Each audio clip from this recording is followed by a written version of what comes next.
오늘 우리에게 주신 하나님 말씀 누가복음 10장입니다. 누가복음 10장 1절에서 16절까지입니다.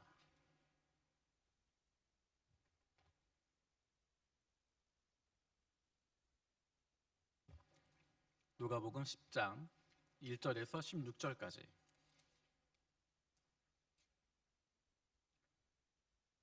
우리 한 절씩 돌아가면서 읽도록 하겠습니다. 그 후 주께서 따로 70인을 세우사 친히 가시려는 각 동네와 각 지역으로 둘씩 앞서 보내시며 이르시되 추수할 것은 많되 일꾼이 적으니 그러므로 추수하는 주인에게 청하여 추수할 일꾼들을 보내주소서 하라. 갈지어다 내가 너희를 보냄이 어린 양을 이리 가운데로 보냄과 같도다. 전대나 배낭이나 신발을 가지지 말며 길에서 아무에게도 문안하지 말며 어느 집에 들어가든지 먼저 말하되 이 집이 평안할지어다 하라. 만일 평안을 받을 사람이 거기 있으면 너희의 평안이 그에게 머물 것이요 그렇지 않으면 너희에게로 돌아오리라. 그 집에 유하며 주는 것을 먹고 마시라. 일꾼이 그 삭슬 받는 것이 마땅하니라. 이 집에서 저 집으로 옮기지 말라. 어느 동네에 들어가든지 영접하거든 너희 앞에 차려놓는 것을 먹고 거기 있는 병자들을 고치고 또 말하기를 하나님의 나라가 너희에게 가까이 왔다 하라. 어느 동네에 들어가든지 너희를 영접하지 아니하거든 그 거리로 나와서 묻되 너희 동네에서 우리 발에 묻은 먼지도 너희에게 떨어버리노라. 그러나 하나님의 나라가 가까이 온 줄을 알라 하라. 내가 너희에게 말하노니 그날에 소돔이 그 동네보다 견디기 쉬우리라. 화 있을진저 고라시나 화 있을진저 벳세다야 너희에게 행한 모든 권능을 두로와 시돈에서 행하였더라면 그들이 벌써 베옷을 입고 제에 앉아 회개하였으리라. 심판 때에 두로와 시돈이 너희보다 견디기 쉬우리라. 가버나움아 네가 하늘에까지 높아지겠느냐 음부에까지 낮아지리라.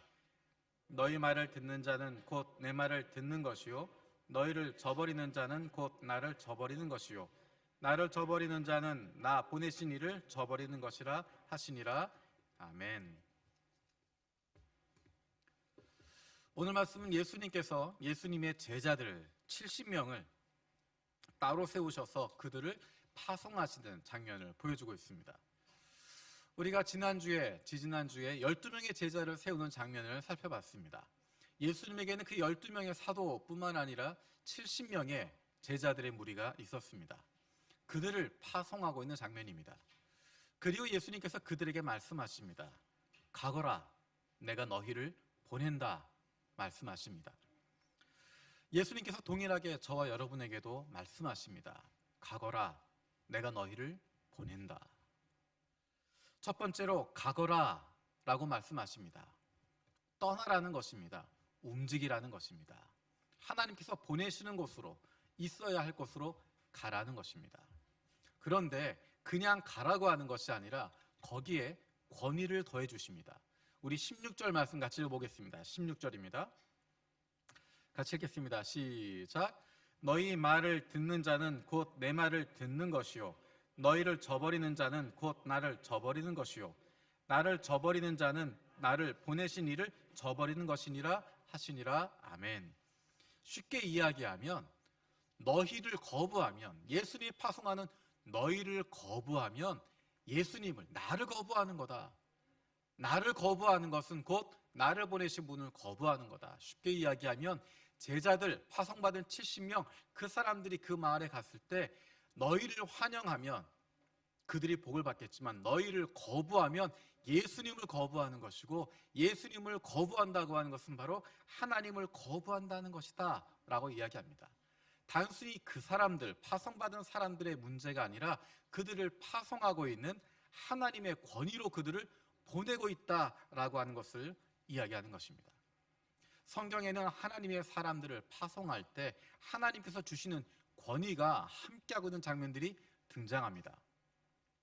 제가 읽는 이 구절이 어디에서 나왔는지 혹시 기억하실 수 있겠습니까? 너를 축복하는 사람에게는 내가 복을 베풀고 너를 저주하는 사람에게는 내가 저주를 내릴 것이다. 땅에 사는 모든 민족이 너로 말미암아 복을 받을 것이다. 우리가 잘 알고 있는 아브라함에게 주셨던 창세기 12장 3절에 있는 말씀입니다.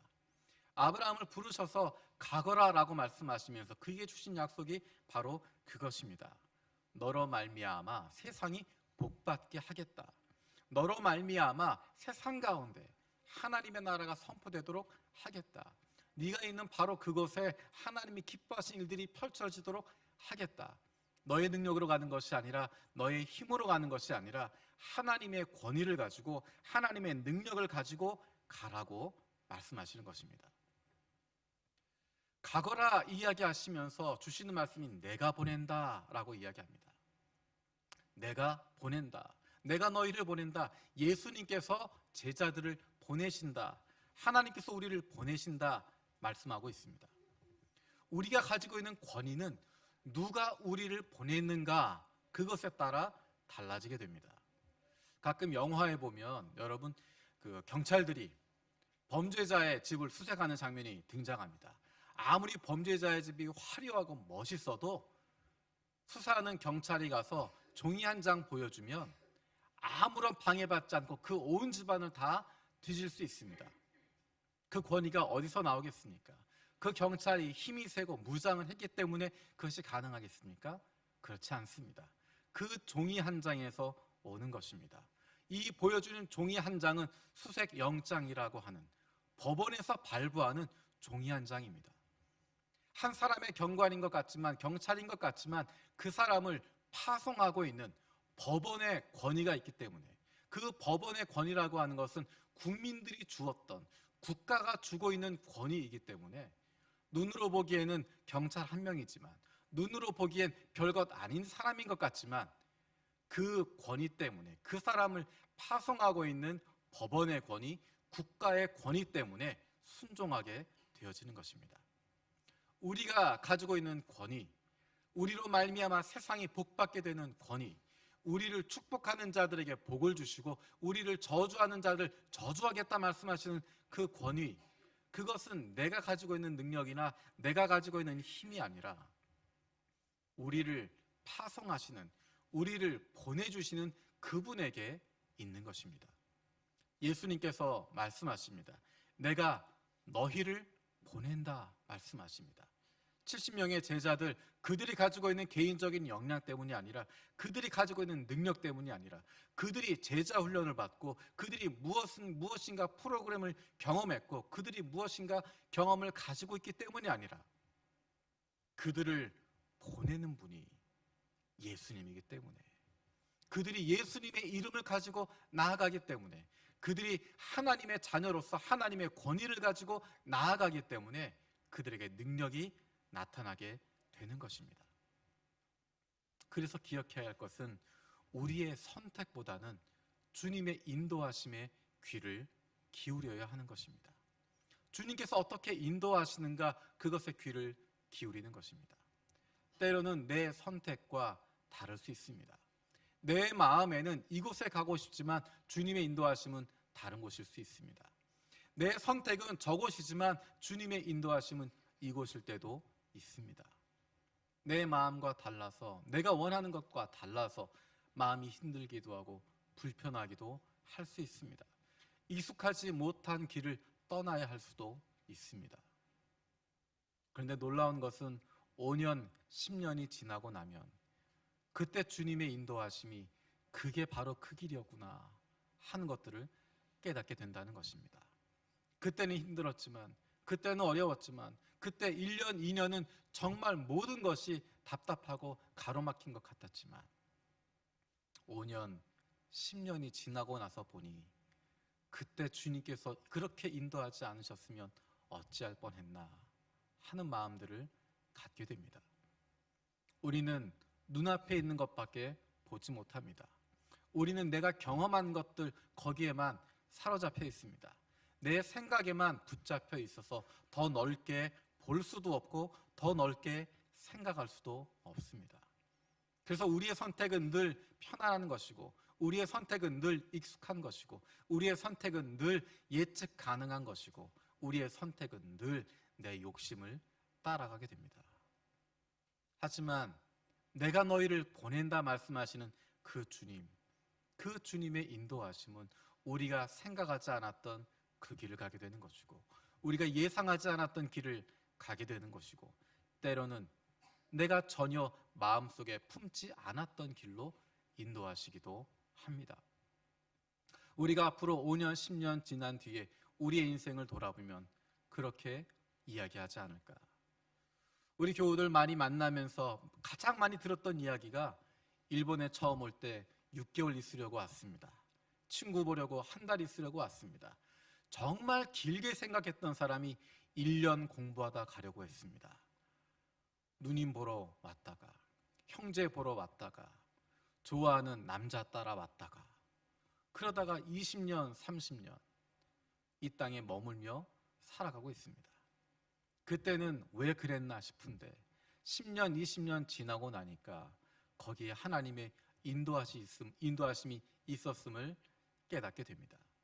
우리의 인생 가운데 왜 이렇게 힘들고 어려운 시간이 있는가, 언제 끝나나 고민하고 힘들었는데 어느새 그 시간들 다 지나가고 하나님께서 새로운 길로 인도하고 계심을 조금씩 경험하게 됩니다.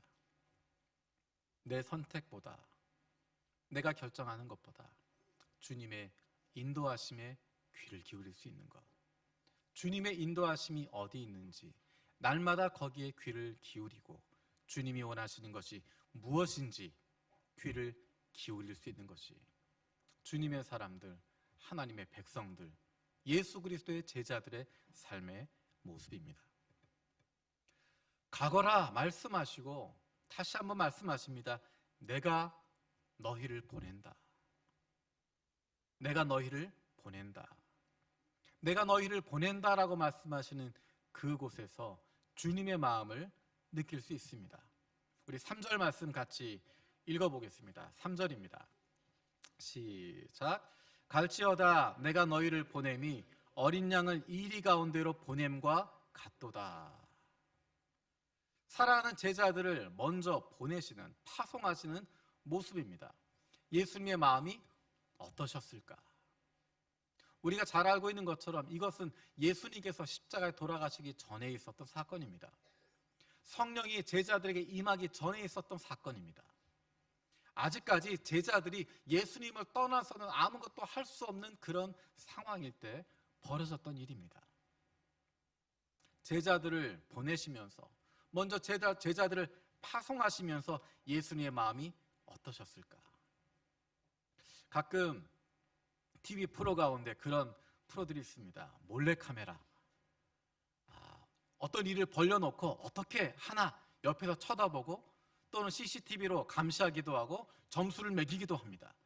갑자기 벌어진 일에 대해서 어떻게 하나 숨어있는 곳에 채점해서 나중에 결과를 이야기하면서 당신은 이렇게 했으니까 실패, 당신은 이런 잘하는 일이 있으니까 통과. 예수님께서 제자들을 보내놓고 어떤 마음을 갖고 계셨을까? 그동안 예수님이 하셨던 제자 훈련에 대한 중간 평가로서 이 필드 테스트를 하신 것일까? 예수님의 모습이 어땠을까? 저는 예수님의 모습을 상상해 봅니다. 예수님께서 편안한 안락 의자에 앉아서 제자들 70명 둘씩 보내시면서 35개의 모니터를 놓고 35개의 모니터를 쭉 살펴보시면서 누가 뭐하고 있나, 잘하고 있나 구경하시는 그런 모습일까? 제가 그리는 모습은 예수님은 그 제자들을 보시면서 차마 자리에 앉지도 못하시고 안절부절 못하시면서 쟤를 어떻게 도와줘야 되나, 쟤는 왜 저러고 있을까, 무엇을 도와줘야 될까, 불안한 마음으로, 초조한 마음으로, 그리고 걱정하는 마음으로 그 제자들의 모습을 보고 계셨을 것 같습니다. 그 마음이 담겨져 있는 고백이 바로 3절에 있는 이 이야기입니다. 가거라 내가 너희를 보내는 것이 양을 이리 가운데 보내는 것과 같다. 예수님의 안타까운 마음입니다. 걱정하는 마음입니다.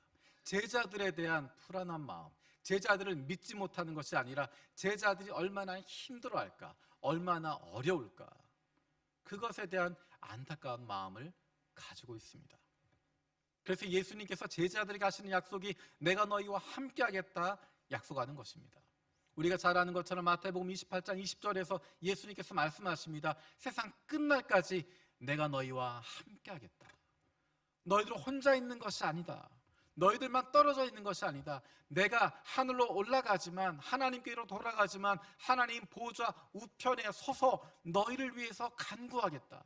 너희를 위해서 중보하겠다. 너희를 위해서 내가 기도하겠다. 그러므로 무엇이든지 내 이름으로 구하면 다 이루어질 것이다. 예수님께서는 제자들을 파송하고 계시지만, 제자들을 보내고 계시지만 안타까운 마음으로 그들과 함께하고 계십니다. 그래서 예수님께서 요한복음 14장에서 제자들에게 내가 보혜사 성령은 너희에게 보내겠다라고 말씀하시는 것입니다. 예수님께서 제자들을 파송하시지만, 제자들을 보내시지만, 그 길을 가도록 만드시지만 홀로 가도록 하시는 것이 아니라 주님께서 함께 하신다고, 성령께서 함께 하시겠다고 약속하고 계십니다. 제자들은 불완전했지만, 미완의 상태였지만, 완성된 것 아니었지만, 모자라고 부족했지만 성령이 그들과 함께 하시기 때문에, 주님께서 그들과 동행하시기 때문에, 하나님께서 그들과 함께 하시기 때문에 그들이 그 일들을 감당할 수 있는 것입니다. 그러면 예수님께서 왜 그 제자들을 아직 완성도 되지 않은, 아직 불완전한 상태에 있었던, 그 과정 가운데 있었던 제자들을 왜 보내셨을까? 왜 세상 속으로 보내셨을까? 누가복음 10장 17절에 보면 그 사역을 마치고 돌아온 제자들이 예수님께 이렇게 보고합니다. 잃은 사람이 기쁨에 차서 돌아와 보고하였다. 주님, 주님의 이름을 대면 귀신들까지도 우리에게 복종합니다. 어쩌면 지금까지 이 제자들은, 이 70명의 제자라고 일컬었던 이 사람들은 힘도 없고 능력도 없는 사람이었을 텐데, 어쩌면 다른 사람들에게 무시받는 사람일 수도 있는데, 이들이 고백합니다. 우리가 나갔더니, 예수님의 이름을 댔더니 귀신들도 우리에게 복종합니다. 놀랍습니다. 이런 놀라운 권능이 우리 안에 있는 줄 몰랐습니다. 우리가 이만큼 훌륭합니다. 예수님께서 그들에게 이야기하십니다. 20절에 그러나 귀신들이 너희에게 굴복한다고 해서 기뻐하지 말고 너희의 이름이 하늘에 기록된 것을 기뻐하여라. 너희가 사역을 한 것, 어떤 일을 행하게 된 것, 능력을 가지게 된 것, 그것이 기쁨의 이유가 아니라 너희가 하나님의 자녀라고 하는 것, 그것에 대한 기쁨을 가지라는 것입니다. 하나님의 자녀라고 하는 그 존재의 능력을 느끼라는 것입니다. 제자들이 현장에 나아가지 않았으면, 귀신들과 맞부딪히지 않았으면, 주님께서 가라고 보내신 그곳에 가지 않았으면 하나님의 자녀의 능력을 경험하지 못했을 것입니다. 늘 주님 옆에만 붙어 있고, 늘 그 사람들 옆에만 붙어 있고, 늘 가까운 사람, 편안한 사람, 늘 나에게 편안한 세이프존이라고 이야기하는 안전지대 안에만 머물고 있을 때는 나에게 있는 능력을 경험할 수도 없고, 내게 있는 힘이 무엇인지 알 수도 없었을 텐데, 내게 얼마나 큰 믿음이 있는지 깨닫지 못했을 텐데, 믿음이 필요한 상황에 던져지니까, 폭풍 속에 들어가게 되니까, 세상 속에 들어가게 되니까 내게 주신 능력이 어떤 것인지를 깨닫게 되는 것이고, 그 믿음을 활용하게 되는 것이고, 그 사랑을 표현하게 되는 것이고, 그 능력을 나타내게 되는 것입니다. 삶을 통하여서, 우리의 삶의 현장을 통하여서, 세상 속에서 살아가는 것을 통하여서 우리 안에 하나님의 능력이 있음을 깨닫게 됩니다. 내가 하나님의 자녀라고 하는 것을 깨닫게 됩니다. 세상 사람들과 똑같은 어려움에 빠지지만, 똑같은 난관에 부딪히지만, 그것을 대응하는 방식이 똑같은 슬픔의 상황에, 똑같은 좌절의 상황에, 똑같은 실패 상황 속에서 무너져 버리는 것이 아니라, 남들에게 손가락질하는 것이 아니라, 가족끼리 서로 삿대질하고 서로 비난하는 것이 아니라, 그 어려움 가운데 오히려 다른 사람을 돌아보게 되고, 그 힘든 상황 가운데 가족들이 서로 끌어안게 되어지고, 그 좌절과 낭망하는 상황 속에서도 감사할 수 있고, 기뻐할 수 있고, 찬양할 수 있는 것, 그것은 세상이 줄 수 있는 능력이 아니라 하나님의 자녀이기 때문에 누릴 수 있는 것이고, 하나님의 우리의 파송자가 되시고 우리에게 권위를 주시는 분이시고 하나님이 우리의 인생을 책임지는 분이라고 하는 것 확신하기 때문에 살아갈 수 있는, 경험할 수 있는 특권인 것입니다. 예수님께서는 아직 모자란 것 같지만, 미완인 것 같지만, 부족한 것 같지만 그의 사랑하는 제자들을 파송하셨습니다. 주님께서 원하시는 곳으로 그들을 보내셨습니다. 그리고 다시 돌아왔을 때 그들 안에 큰 기쁨이 넘치게 되는 경험을 갖게 하셨습니다. 우리를 사랑하시는 주님께서 저와 여러분들을 하나님의 인도하신 대로 주님께서 원하시는 그곳으로 보내주셨습니다. 그리고 그곳으로 보내고 계십니다. 나 혼자 가는 것이 아니라, 필드 테스트를 받고 있는 것이 아니라 성령이 함께 하시기 때문에, 예수님께서 동행하시기 때문에, 하나님께서 함께 하시기 때문에 하나님의 자녀의 능력을, 예수 그리스도의 제자의 능력을, 하나님의 백성의 기쁨을 누리며 살아가는 것이고, 바로 나를 통해서 이 세상이 복받게 하시는, 이 세상이 참 복의 근원 되시는 하나님을 만나게 되는 놀라운 축복을 누리도록 저와 여러분들을 사용하고 계십니다. 어느 곳에 가든지 늘 우리와 함께 하시는, 우리를 사랑하셔서 우리를 눈동자처럼 지켜주시는 그 주님과 함께하는 기쁨을 누릴 수 있는 저와 여러분들 되어지기 원합니다. 기도하겠습니다. 살아계신 아버지 하나님, 감사드립니다.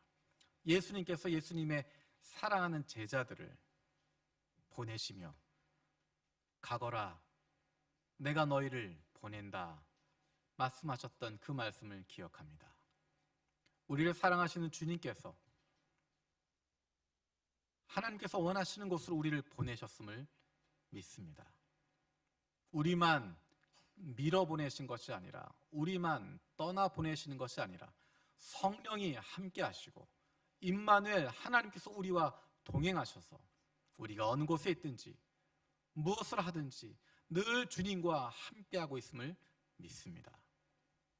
주님의 보내심 그곳에서 하나님의 능력을 경험할 수 있는, 하나님의 자녀의 기쁨과 즐거움을 만끽하며 살아갈 수 있는, 그로 말미암아 주변에 보내주신 사람들에게 복을 나누어 줄 수 있는, 복되신 예수 그리스도를 전할 수 있는, 하나님의 자녀의 기쁨을 나눌 수 있는 주님의 사랑받는 자녀들 되게 하여 주시옵소서. 감사드리고 예수님의 이름으로 기도드립니다.